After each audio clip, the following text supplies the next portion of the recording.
Sorry for the technical glitch.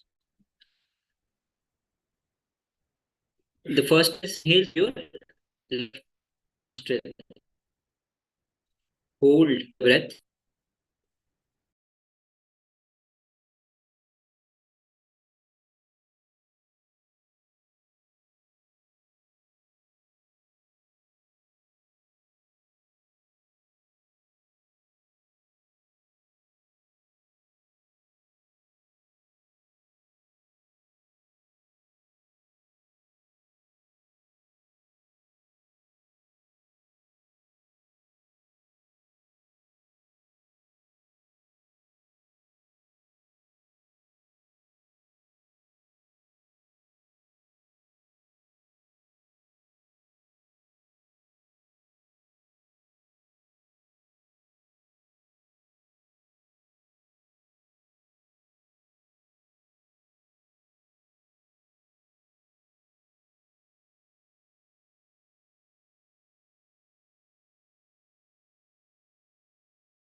Yes, sorry for the technical glitch. Now, we need to Tumka. Clear your tongue as much as the sides of the tongue. Now inhale through the tooth. After inhaling, close the mouth.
So now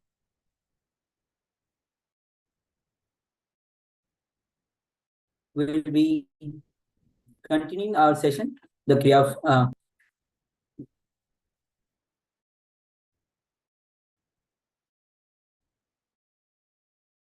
we left at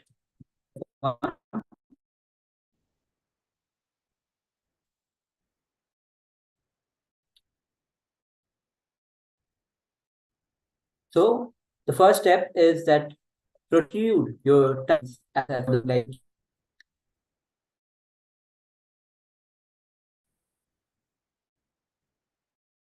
then inhale through the tube, form and then finish close and hold as much as possible. And then exhale with 2 minutes for this.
Yes. So continue to perform 21 times.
So now we'll be moving to the next steps of the Trinity Kumka.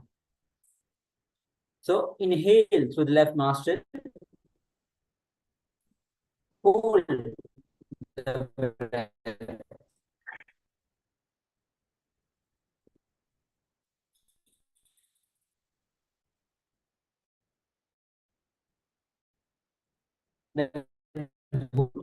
Without exhalation, inhale through the right nostril. Then hold the breath. And without exhaling, inhale from both nostrils as long as you can. So you understand the steps clearly. First inhale through the left nostril and hold as long as you can. then inhale from the right nostril, then hold. Then exhaling, inhale from both the nostrils as long as you can. So, and then finally,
so we'll be performing this steps which we have just discussed for 21 times. So it will take a little longer, but this is a very powerful Trinit Kumka pranayama. So let's take next 5 minutes for this.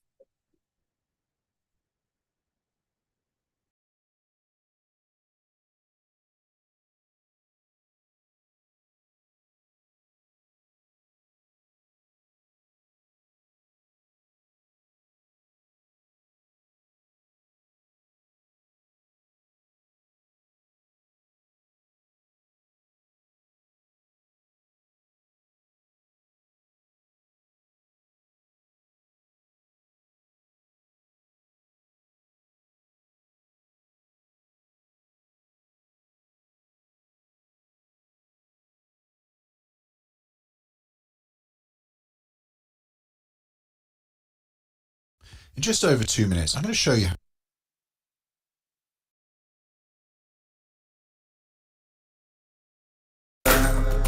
Paramashivoham Om Nithyananda Paramashivoham Om Nithyananda Paramashivoham Om Nithyananda Paramashivoham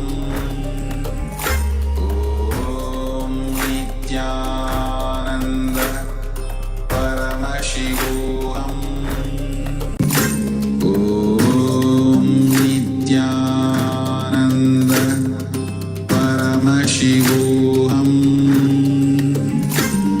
Om Nithyananda Paramashivoham